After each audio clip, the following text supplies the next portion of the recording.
Oi, pessoal, já tomaram água direitinho, já voltaram para os seus locais para poder seguir o nosso estudo de hoje. E a gente vai passar para a atomística, especificamente estrutura atômica. Nós já vimos uma boa parte desse capítulo e nós estamos em números quânticos, que é na página 75. Então, observem bem o que a gente vai falar para vocês. Números quânticos. A origem da palavra vem de quantum, que quer dizer quantidade de energia, pacote de energia. Os números quânticos, em verdade, quando você vai estudá-los profundamente, são números complexos. São números de uma equação, tá certo? Complexo no sentido de complexidade, não é do grupo de números complexos. Então, existe uma equação chamada equação de Schroeder. Essa equação depende de variantes matemáticas, que são laplacianos, hamiltonianos, que são termos matemáticos que dependem de integrais, geralmente integrais duplas. Então, são equações complexas, que foram desenvolvidas exatamente para ver a trajetória, ver a elaboração do elétron na eletrosfera. Foram desenvolvidas para átomos com poucos elétrons. Na verdade, elas têm uma relação para um elétron, como ele salta na eletrosfera. E os coeficientes dessa equação são os números quânticos. Então não é algo tão simples. Mas quando a gente pega isso e traz para o ensino médio, então fica mais fácil. Esses números passam a ser números apenas de identificação. Ele vai identificar onde está o elétron na eletrosfera. Então, números quânticos, a relação de quantidade de energia, identifica os elétrons em função da energia. Para identificá-los, a gente tem que perceber que a eletrosfera ela prevê uma divisão. Não uma divisão material, mas uma divisão de energia. Então, simbolicamente falando, nós podemos dizer que o átomo que tem o seu núcleo, que é estável ou às vezes não, mas que está lá intacto, lá no centro, geralmente intacto, ele é envolvido pelos elétrons, pela eletrosfera. Só que esses elétrons, eles têm os pontos de energia. Esses pontos de energia é exatamente uma divisão que nós fazemos para a eletrosfera. Então, para ficar mais fácil para você, a sua cabecinha entender melhor, a gente pode fazer assim. A eletrosfera de um átomo, ela tecnicamente vai ser dividida em níveis de energia, que se chama camadas, mas é mais aconselhável falar em nível, já que camada remete mais a uma parte geométrica e nível remete mais a uma quantidade, relação de energia. Não quer dizer que esteja errado, é questão do uso, tá certo? Atualmente, as instituições de química se pedem mais para usar níveis. Então, a eletrosfera divide-se em níveis. Ótimo. Esses níveis, por sua vez, dividem-se em subníveis. Então, é como se fosse uma divisão de energia. Esses subníveis dividem-se em orbitais. Em cada orbital, eu posso ter 2 elétrons, desde que eles tenham rotações diferentes. É o que nós chamamos de spins diferentes. Então, antes de começar, nós vamos ver a eletrosfera, basicamente, divide em níveis. Esses níveis em subníveis, esses subníveis em orbitais, cada orbital 2 elétrons com spins, rotações opostas.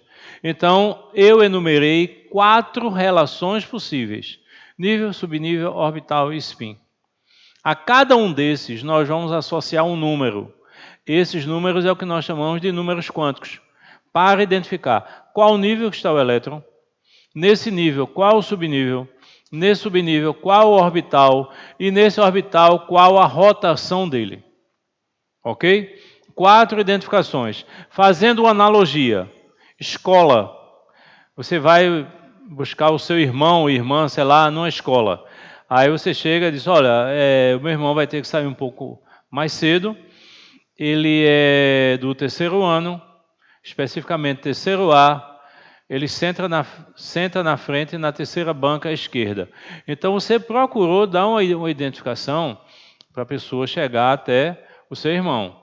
Em paralelo, claro que você pode associar o nome, óbvio, mas a gente está fazendo uma analogia para identificar onde está o seu irmão, em que sala, em que turma, em que sala, em que banca.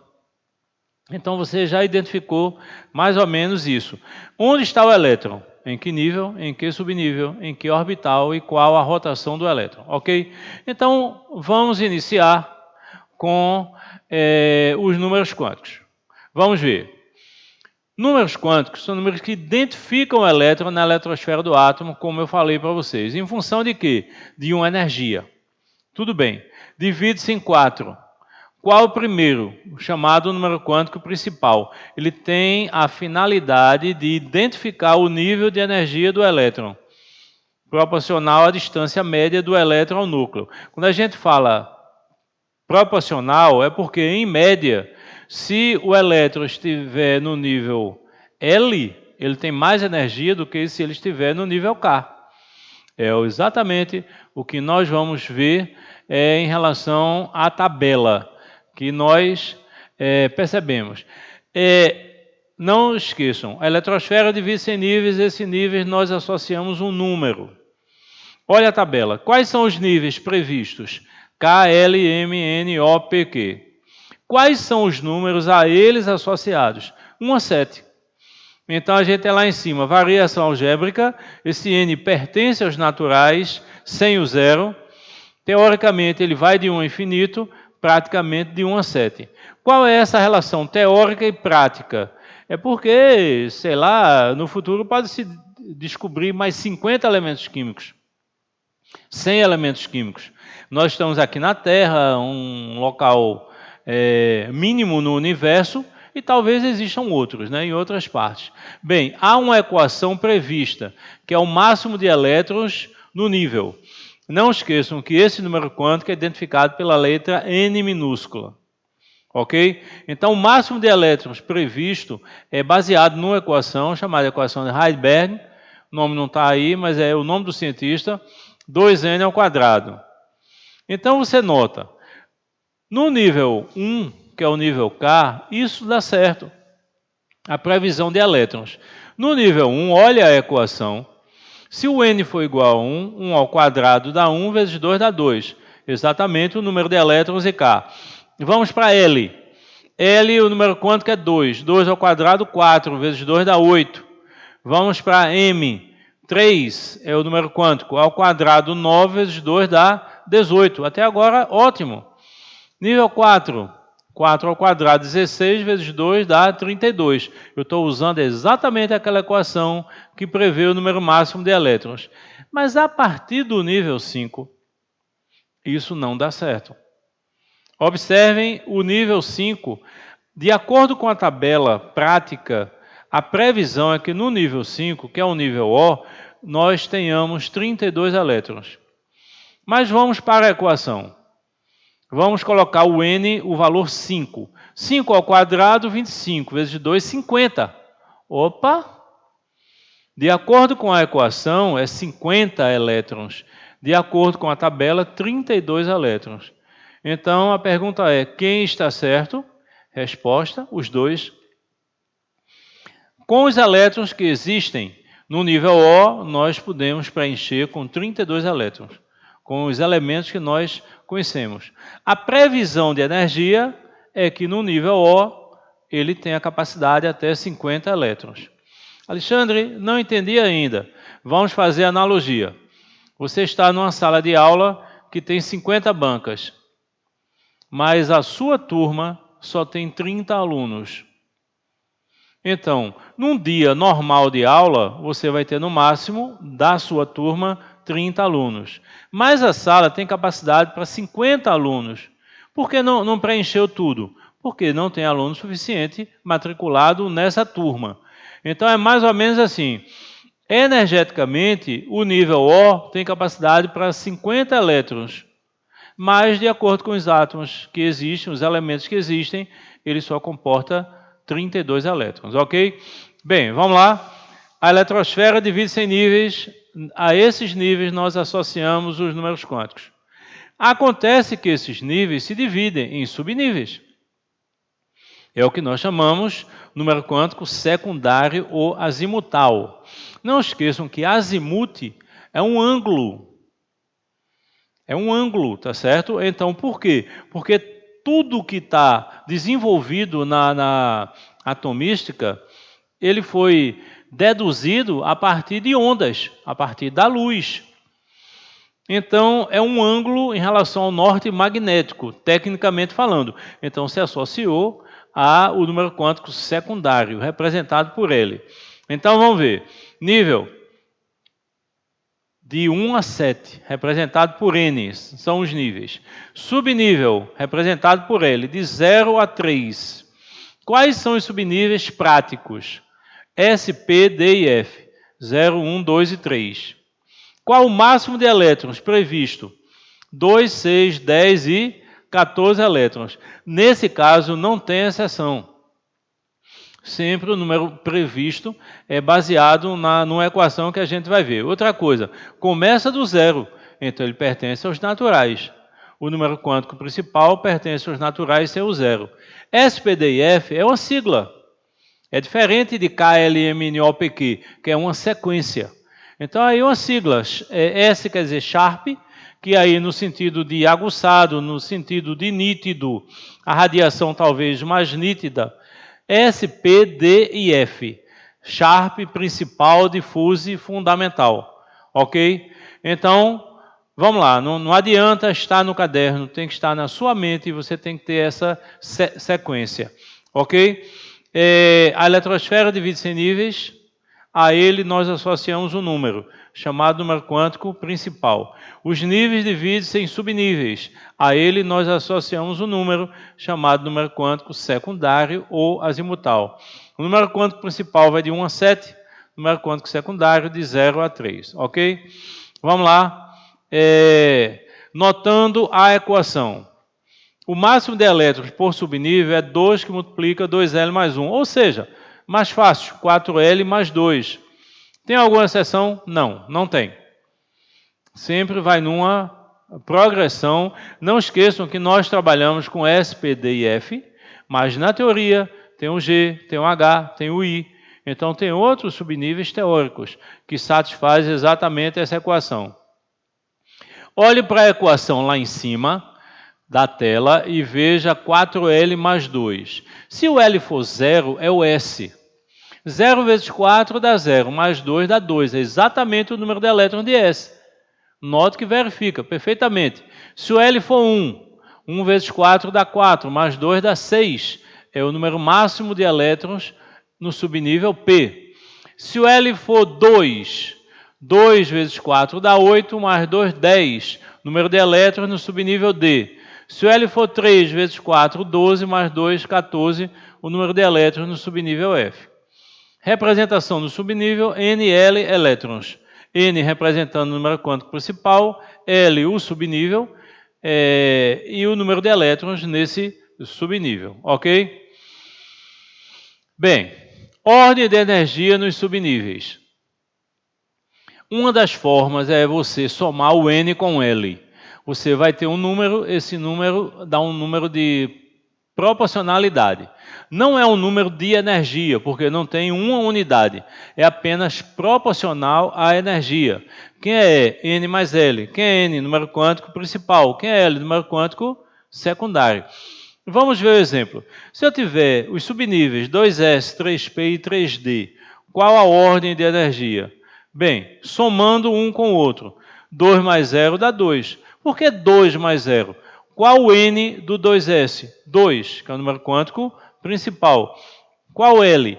Ora, eu estou falando de S. S é 0. 2 mais 0.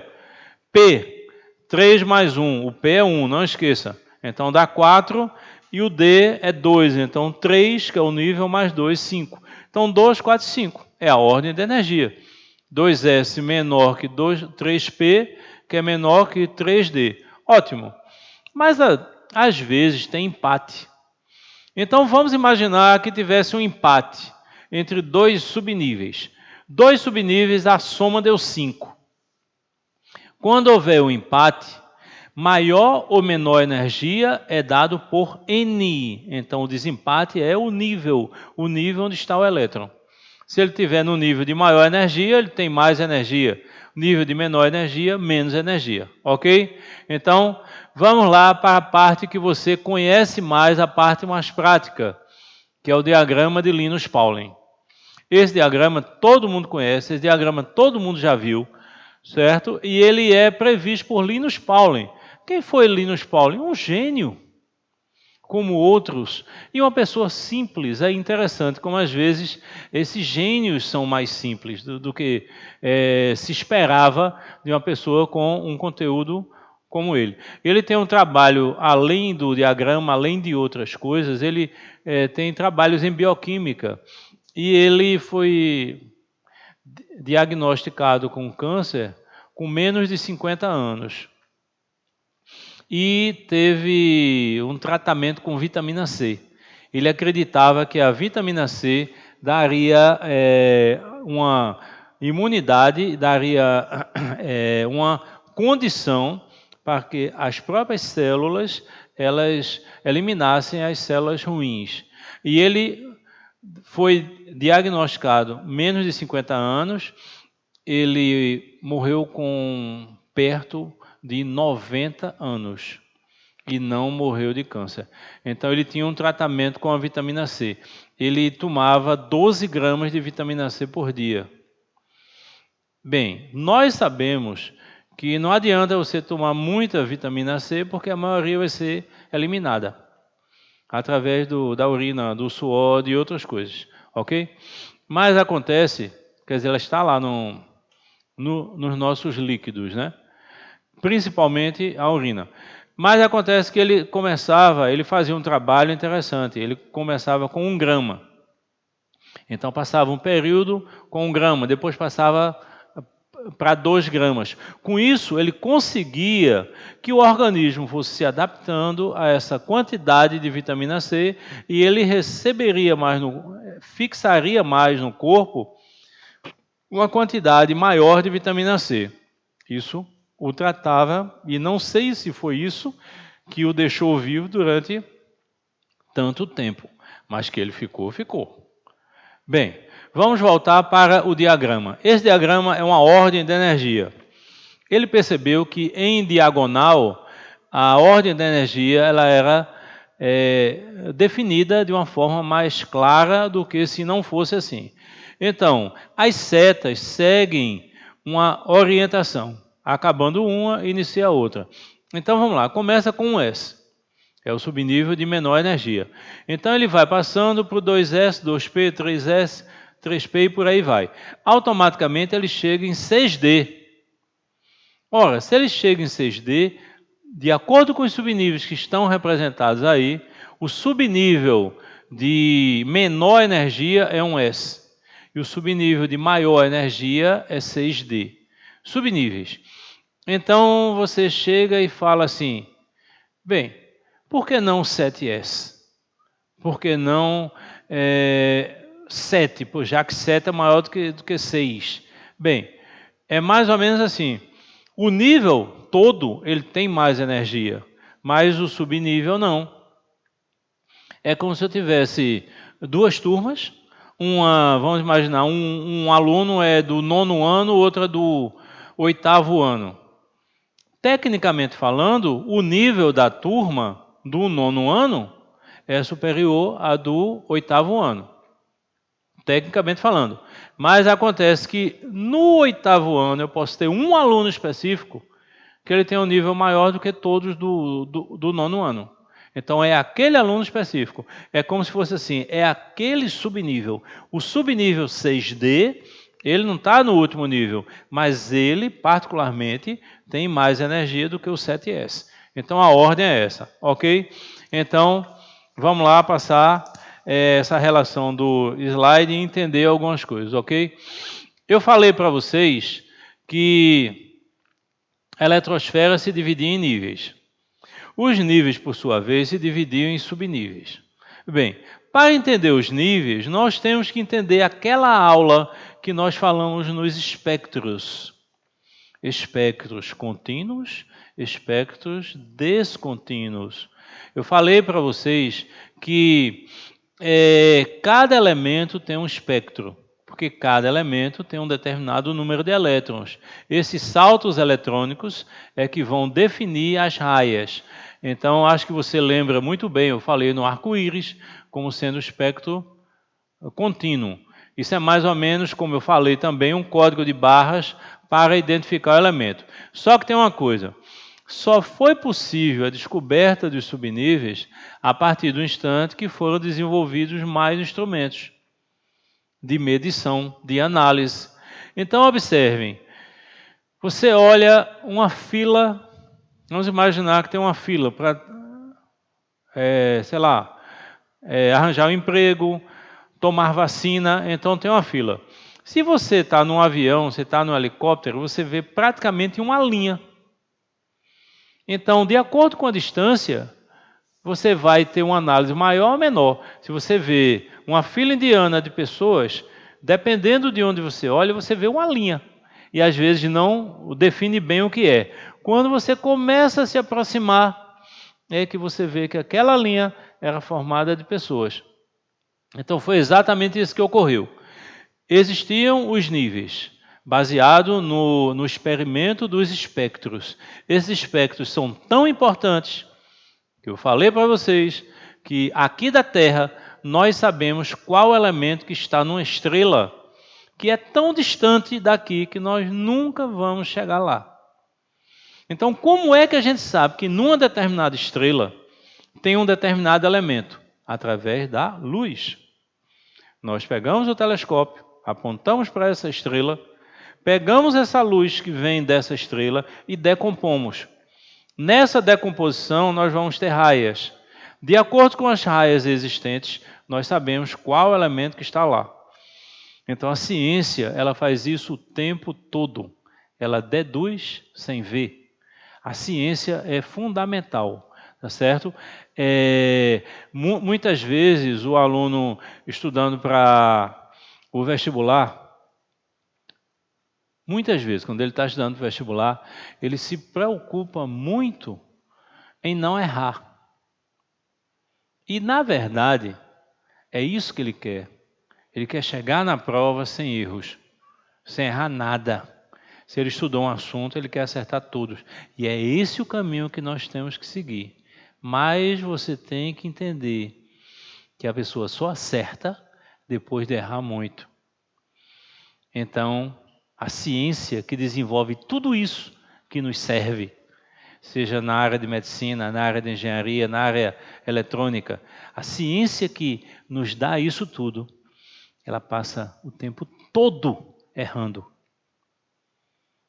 Ela erra durante 1 ano, 10 anos, 15 anos, 20 anos. Só que tem uma coisa, ela não para de tentar, até quando acerta. Quando acerta, ela descobre uma coisa, um ente, que muda completamente a sociedade como ela é. Então, não tenham medo de errar, porque o erro faz parte do desenvolvimento. Você só não pode errar e não procurar corrigir o erro. Errar e não saber por que errou. Tá certo? Agora, uma coisa é muito importante. Tem que tentar. Isso vai fazer com que você evolua sempre. Isso vai fazer com que você desenvolva a melhor forma de você chegar a um determinado ponto. Ok? Bem, vamos voltar para os números quânticos. O número quântico principal identifica o nível da energia, representado por N, vai de 1 a 7, que são os níveis K, L, M, N, O, P, Q. Os subníveis, que é uma divisão dos níveis, que só foi descoberto depois de um certo tempo, eles também têm números. Esses números, eles, na prática, vão de 0 a 3, que correspondem aos subníveis S, P, D e F. Ok? Tudo bem. Mas acontece que esses subníveis, eles são formados por orbitais. Então, aí você tem que lembrar de uma coisa importantíssima que nós vimos na sala de aula, e que você não pode esquecer. Qual a diferença entre órbita e orbital? Não pode esquecer isso de forma nenhuma. Quando a gente fala em órbita, nós estamos falando em trajetória. Pode ser linear, circular, elíptica, não importa. Mas essa trajetória está no plano.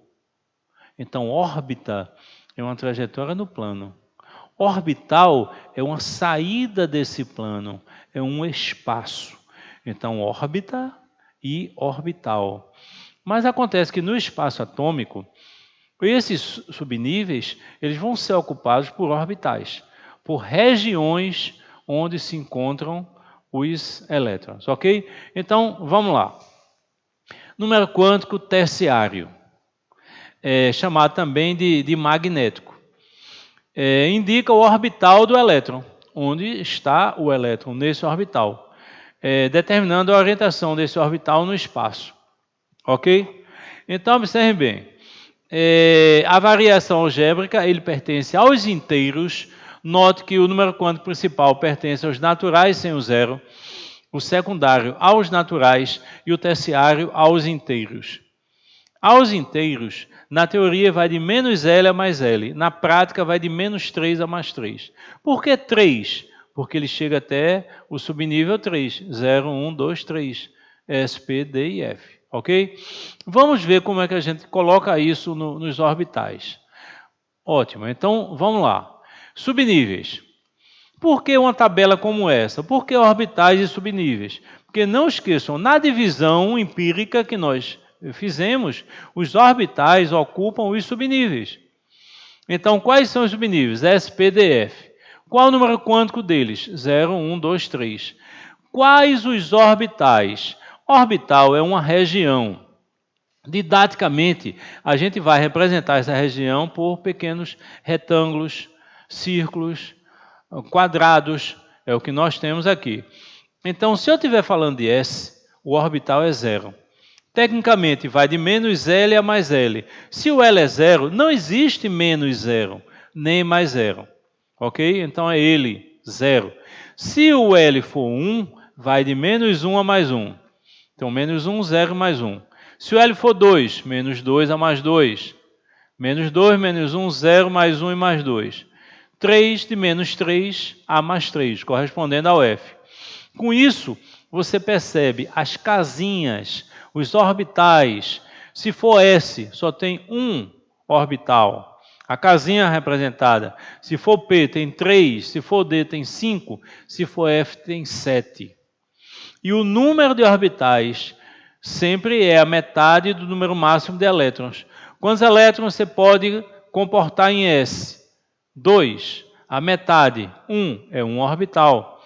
Quantos elétrons você pode comportar em P? 6. A metade, 3. 3 orbitais.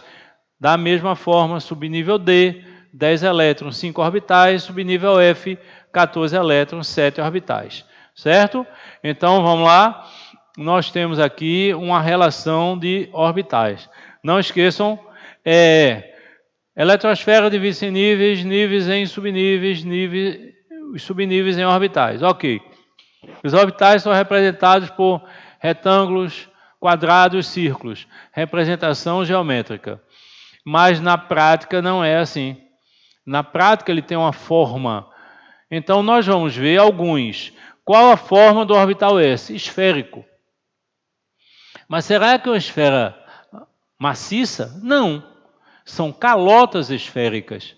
Por exemplo, o orbital mais próximo do núcleo é o orbital 1s. É uma esfera, só que ele fica oco, porque o núcleo tem que ocupar o seu centro. Ok? Então não é uma esfera maciça. Então tem o 2s. O que é o 2s? Uma esfera que envolve a outra. Mas acontece que entre 1S e 2S, você está vendo aí na figura, que são as regiões em azul, tem uma parte em branca. Essa parte em branco é chamada de nó do plano nodal. Que quer dizer mais ou menos assim, se alguém lhe perguntar qual a região do espaço atômico que com certeza tem elétrons, você vai responder orbital. Se alguém lhe perguntar, Excetuando o núcleo, na eletrosfera, qual a região que com certeza não tem elétrons? Resposta: nó do plano nodal. Então vamos lá. Espaço atômico, eletrosfera, região que tem elétrons, orbital, probabilidade de encontrar elétrons. Região que não tem, nó. Então não tem. É como se fosse, fazendo analogia, uma região de sombra. Ok? Que existe muito em eletrônica, existe muito em transmissões. Ok? Bem, vamos passar para outras formas. Orbital P. Cada orbital P é uma forma de um duplo ovoide. Veja, eu tenho aí 3 orbitais P. Ora, 3 orbitais P, quando unidos, formam o subnível P. E eles estão em eixos ortogonais. Então, eles estão formando aí 90 graus, interceptando os 3 eixos. Ok? Então, ao longo do eixo X, Y e Z. Essa é a forma do orbital P. Então, notem que isso aí é uma previsão matemática. Eu falei para vocês, quando você juntar muitos elétrons, essas formas se perdem. Tá certo? Isso é uma previsão para átomos com um elétron. Então, vamos lá ver o orbital D, o subnível D. O subnível D é formado por 5 orbitais. Cada desenhozinho desse que você está vendo é um orbital. Então, cada desenhozinho desse corresponde à capacidade de receber 2 elétrons. Então, notem que é muito complexo. Notem que, mais uma vez eu vou dizer a vocês, isso é uma previsão matemática. Desses aí, o que é que chama mais atenção? O do centro, que em ciências ele foi chamado de orbital chupeta. Você pode até pensar que é brincadeira, mas não é. Os livros colocam exatamente isso. Ele talvez, não posso dizer assim, mas lembra uma chupeta daquelas mais antigas, não sei, sei lá, o do centro, por causa disso. Mas veja como ele tem uma região principal e outra envolvendo. Isso tudo é apenas um orbital. Então aí tem a forma do orbital S, que é esférico, o orbital P, o duplo ovoide e o D. Bem, o F é mais complexo, não cabe para a gente nesse instante, nem vai usar. Os orbitais que você realmente usa os desenhos são os orbitais S, P e híbridos. Ok? Bem, vamos lá. Quarto e último número quântico. Antes de tudo, repetindo, a eletrosfera divide-se em níveis, níveis em subníveis, subníveis em orbitais. Número quântico principal, secundário e terciário ou magnético. Cada orbital, tecnicamente, pode compor 2 elétrons. Pode ter 2 elétrons. Então, o número quântico quaternário identifica e determina o movimento de rotação do elétron em torno do seu próprio eixo imaginário. O elétron gira.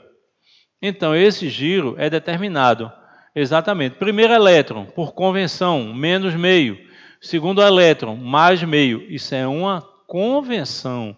Eu posso ter uma questão que isso mude. Então, ele é informado na questão que a ordem não vai ser essa. Um elétron girando, ele produz um campo. Então, observe bem.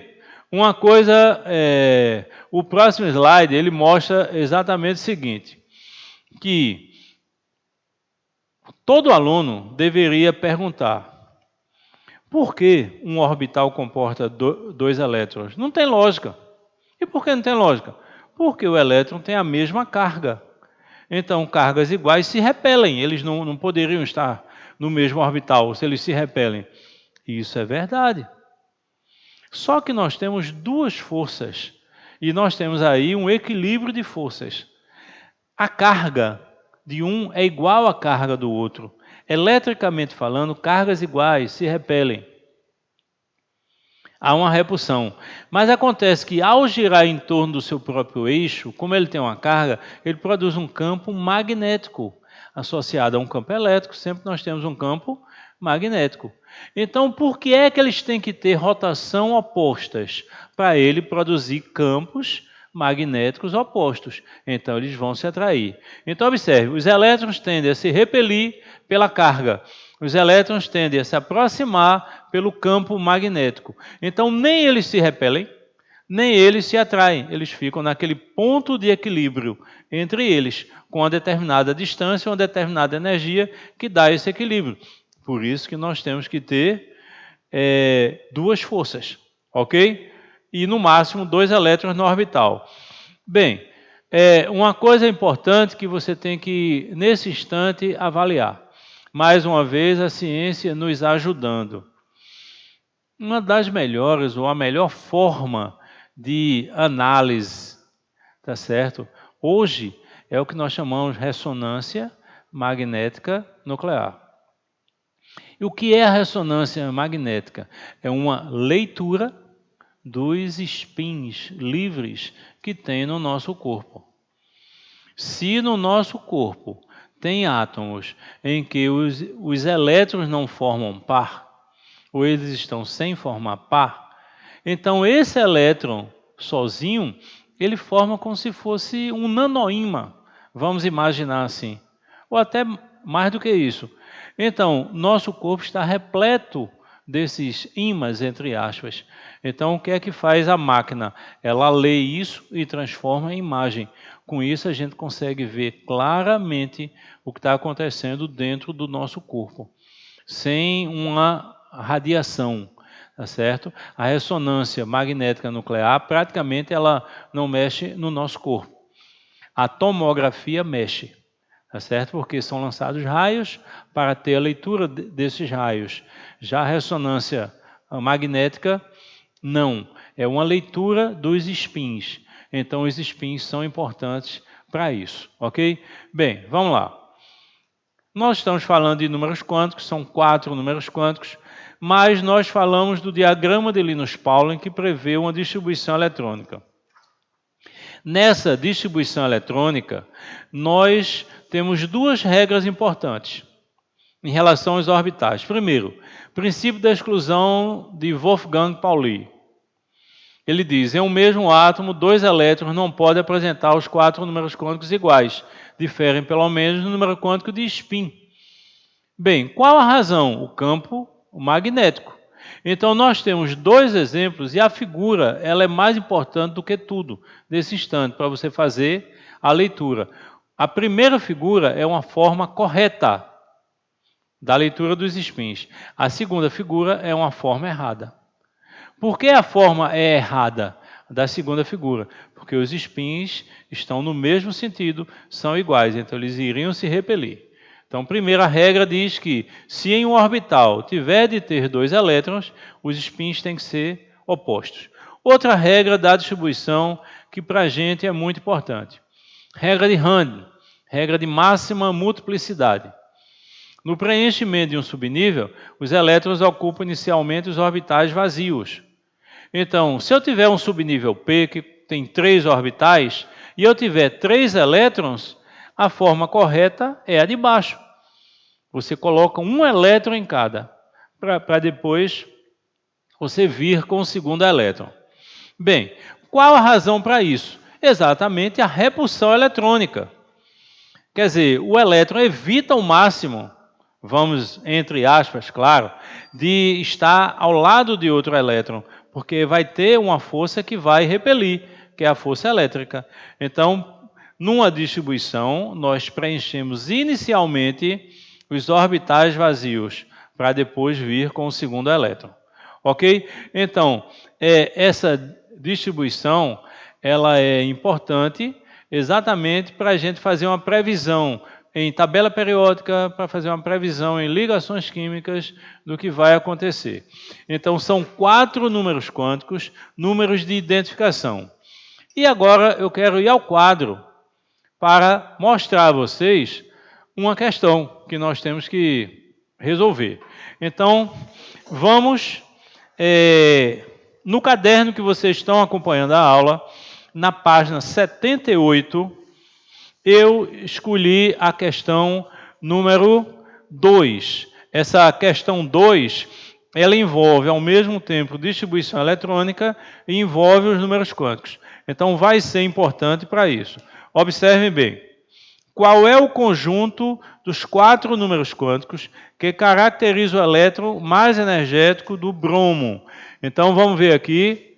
eu tenho o bromo e é dada a informação que o número atômico dele é 35.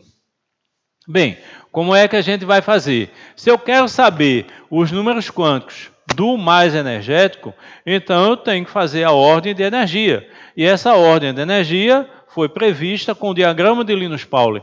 Então vamos ver, seguindo o que a gente aprendeu.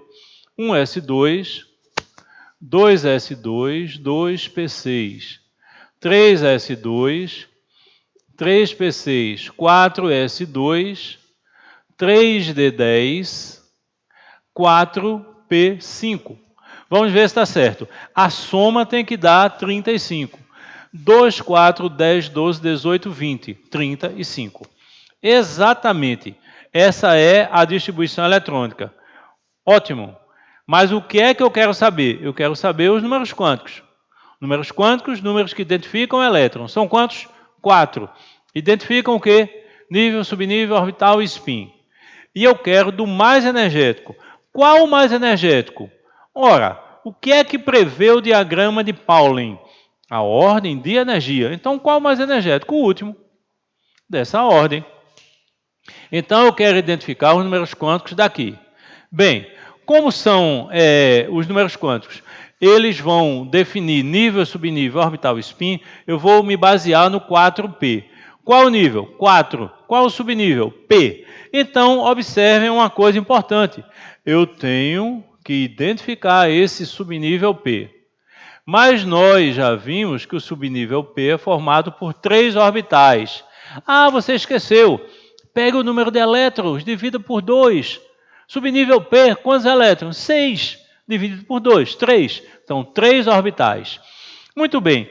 Quais são os números quânticos? Nós já vimos, vai de menos L a mais L. Então, ó, menos 1, 0 e mais 1. Ok, tranquilo. Fizemos isso. O que foi que nós aprendemos? Que tem que colocar um elétron em cada para depois vir com o segundo elétron. Tecnicamente, a gente começa do negativo para o positivo. Tem quantos elétrons? 5. Então, vamos colocar, ó, 1, 2, 3, 4, 5. Coloquei. Qual foi o último elétron que eu coloquei? Foi esse aqui, que está no orbital 0. Tranquilo? Aí eu quero identificar exatamente quem é N, quem é L, quem é M e quem é S. Nível, subnível, orbital e spin. Vamos lá. Qual o nível que se encontra esse elétron? Ora, 4P. Qual o nível? Esse número que vem antes, número quântico principal. Então, ele está no nível 4. Qual o subnível? Subnível P. Nós já vimos S, P, D e F. 0, 1, 2 e 3. Então, S é 0, P é 1. Então, qual o número quântico? 1. Qual o orbital que está esse elétron? Foi o último elétron que eu coloquei nessa ordem. Qual foi o orbital? 0. Aí eu vou perguntar a vocês. Nesse orbital, tem quantos elétrons? 2. Se tem 2 elétrons, sempre eu tomo o segundo elétron a entrar no orbital, porque foi o último. E esse segundo, ora, qual a regra?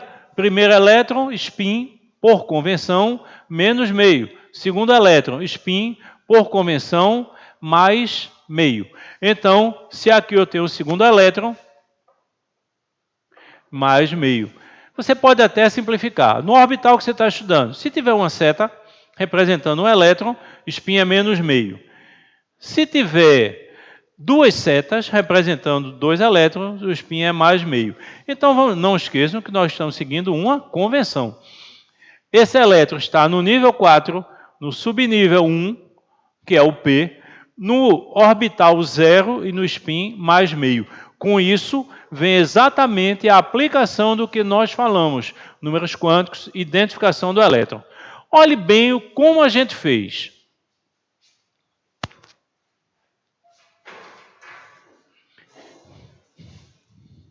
Bem, agora voltamos e queremos agradecer a todos esses instantes com a aula. Não é uma aula presencial, como nós estamos acostumados, como vocês estão acostumados, mas é exatamente uma aula que você tem uma vantagem grande. Qual é? Você pode repetir. Você pode ver mais de uma vez, você pode ir associando com o seu caderno e desenvolvendo. Não parem de estudar, não parem. Tirem as suas dúvidas, mandem um WhatsApp para mim, eu respondo, eu tiro as suas dúvidas, eu explico. A gente vai ver a melhor forma de você desenvolver. Não esqueçam, esse início, esse primeiro semestre, ele é fundamental. Você tem que ser bom, você tem que se definir exatamente em relação a isso. Você tem que anotar os seus erros, as suas falhas, as suas dúvidas e procurar o professor na sala de aula ou não, na sala de monitoria. Isso é muito importante, essa relação é muito importante. Não passe mais um ano estudando de forma errada. Vamos estudar melhor.